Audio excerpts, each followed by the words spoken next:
Hey guys, and welcome back on my YouTube channel. It's your boy Troll. So in today's video we're gonna discuss about Liz. I just love her on my account. Again, we went already through different supports, who's the best for what team. For me, on my account and the account I want to have in the future, I just think she's amazing and I just love her. So I'm gonna make a building guide, build showcase of Liz today.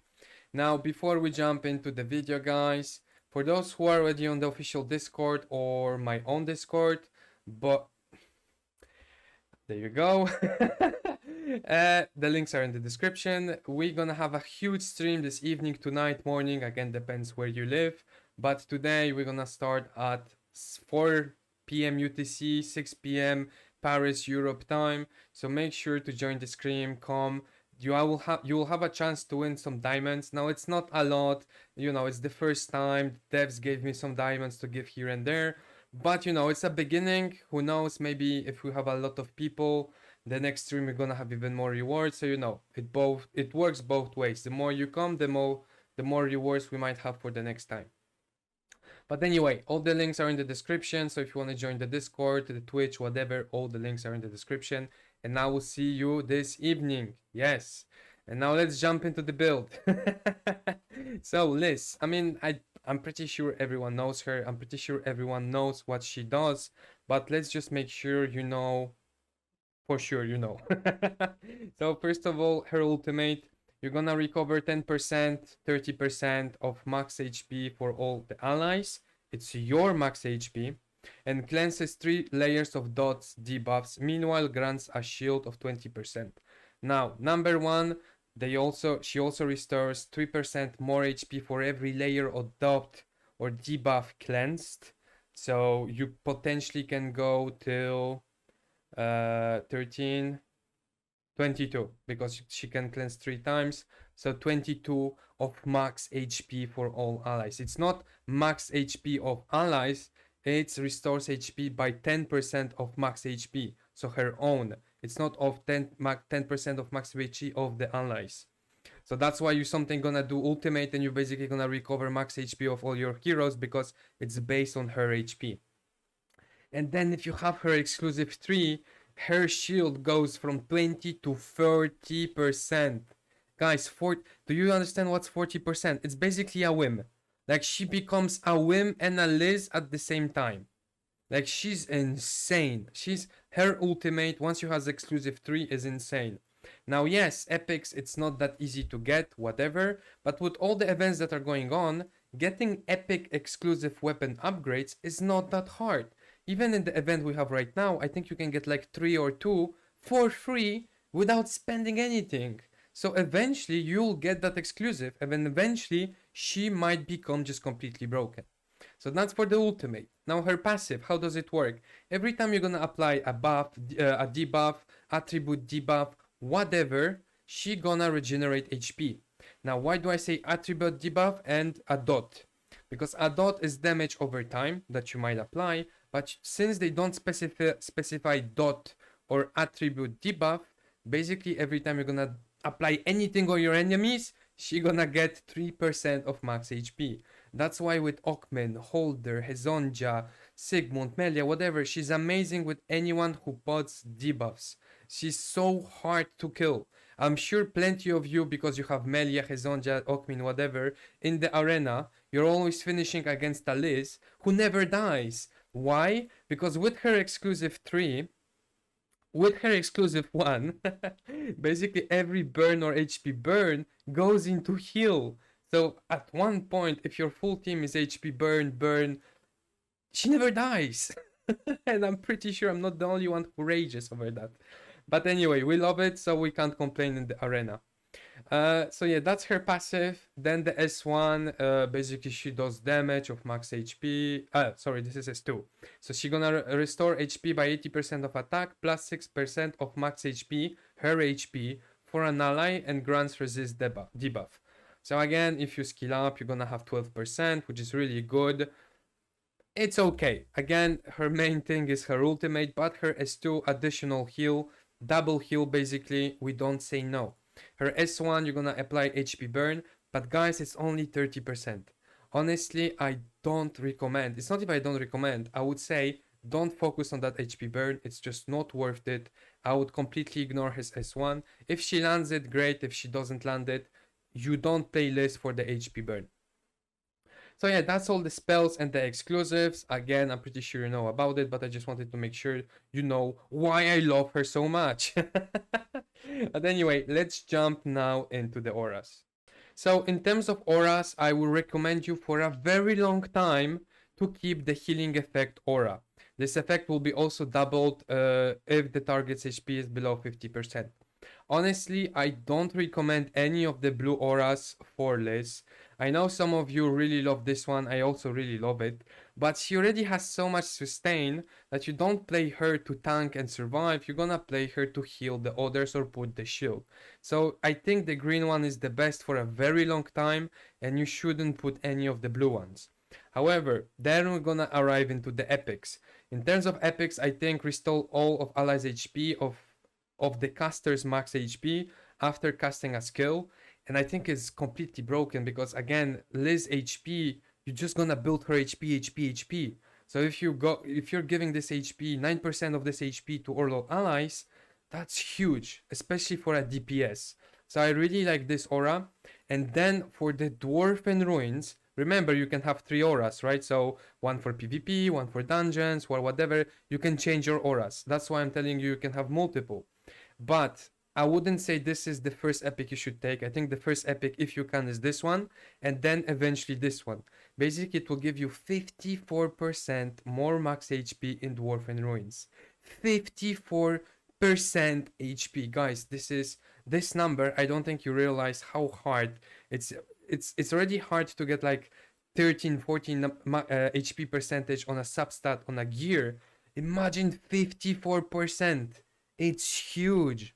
So if you're gonna use Liz for farming some dungeons, this one eventually is amazing. Now for the legendary auras, there are 2. My preferred one is this one. Basically every time she's gonna use a skill, she's gonna put damage surge. So she's gonna increase damage dealt by X%. And yes, you also have this one, which kind of works for her. We want that HP. Obviously, HP will increase your heals, your shields, etc. So overall, it's good. The effect hit again, I wouldn't count on it. And to be quite honest, if you can farm legendary auras, you are so late game that I think you prefer to have more damage than survivability and just speed farm. So me personally, from legendaries, I think I would suggest this one. It will give her more support and just boost your team overall. But yeah, that's all for the auras. Let's go into the gear.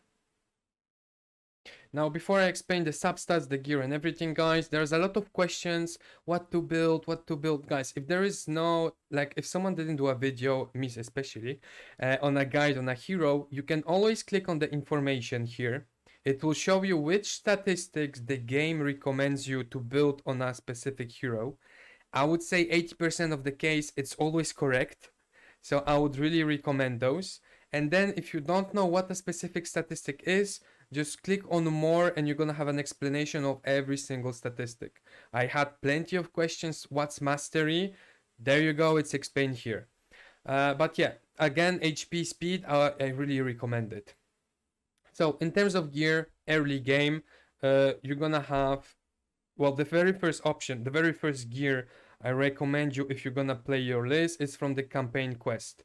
Basically, you're gonna give her the HP healing set, which is very good, and you're gonna keep it for a very long time. So you can easily plus 16 this gear. It will also help you for the quest later on, so don't worry. You take those 4 pieces, you put it on these, plus 16, and you're gonna keep it for a very, very long time. Now, let's say you're finally able to farm Dwarven dungeons, alright? So from that healing HP set, we're gonna go slowly into speed. Now, why into speed? Because early mid game, I would even say, you want your list to be faster than the monsters to basically apply the shield so your monsters don't get one-shotted. Now, yes, late game, we're gonna change it and I'm gonna show you which gear you should aim for late game in the Forge, because late game, you're supposed to have a turn meter booster, so you don't need that much speed. You're gonna still need speed, but not the same amount, and you don't really gonna need the speed set. But regardless, again, in terms of substats, you want healing effect, you want HP percentage, HP flat, maybe if you have it, you don't cry about it, but it's not ideal. You want speed, and you want effect resistance. I would really recommend those substats for any single gear. Now, obviously, I don't have everything I wanted on her, but you can see mainly HP, healing effect a little bit everywhere. And yeah, that's what I recommend. You want to make her tanky. You want to make her so, like, you want her to have plenty of HP, so her heals are better, her shield is better, she never dies, she's amazing. In terms of artifacts, we're gonna go for HP flat, and the last one, speed.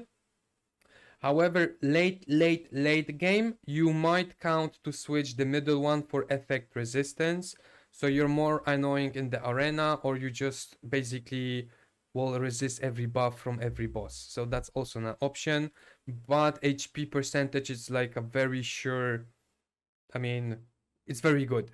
If you have it, then it's very, very good. And the last one, I really recommend speed and not HP flat.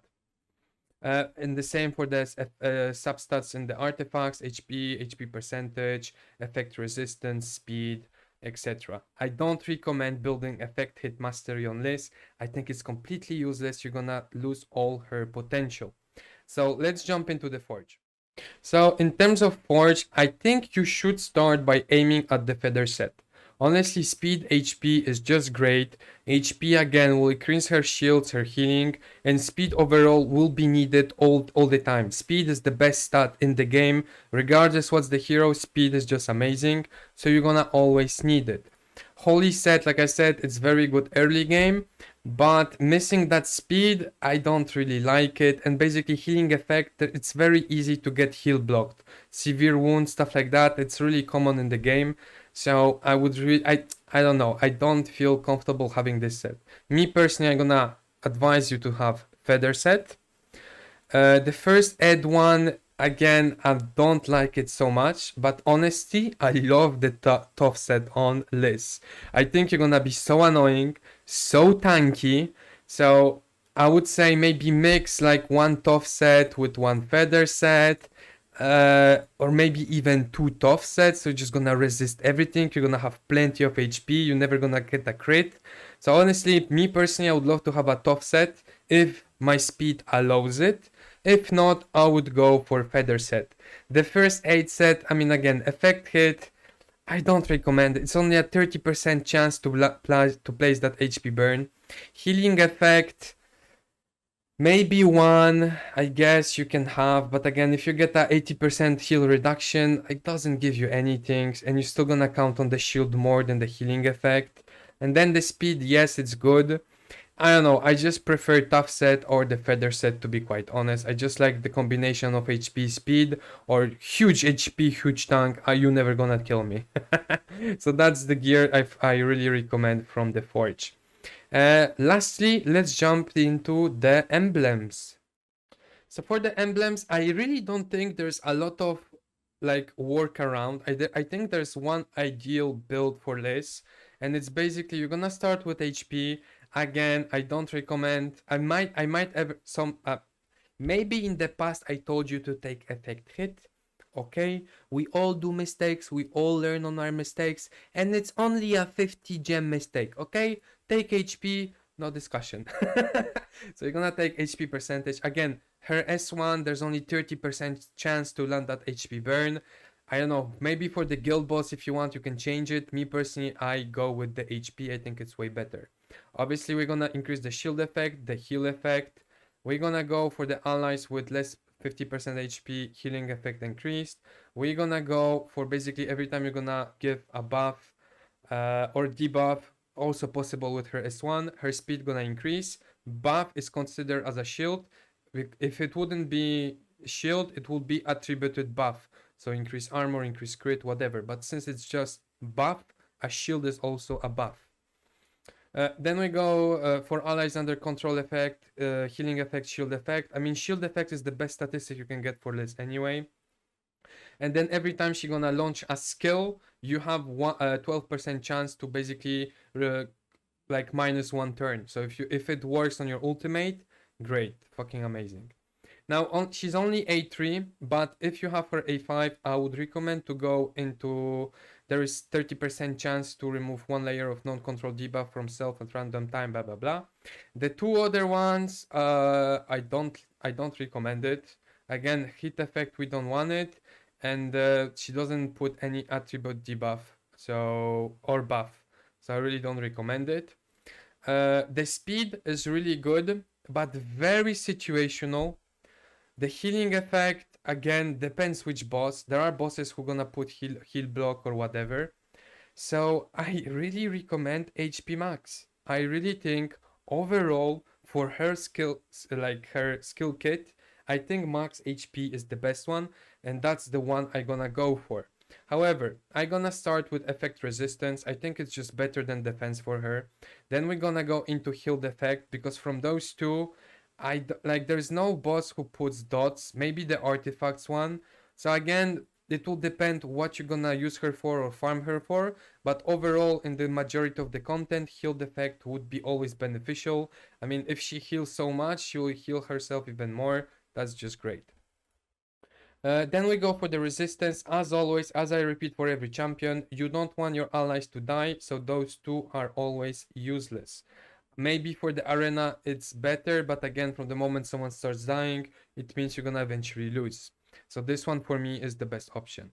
Here we're gonna go as well for control resistance. However, I think late game, the tenacity will be way better.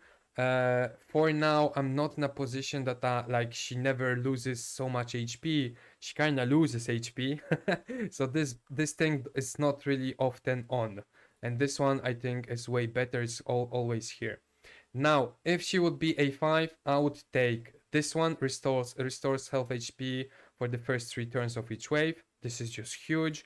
And I also would take this one whenever she takes 25% more damage, direct damage of a single hit. So max her max HP 20%. So for bosses this is huge. For PvP against nukers this is huge. So I really like this one. I'm gonna go into this one. And then at the end, max HP. I just think that's the best one for me.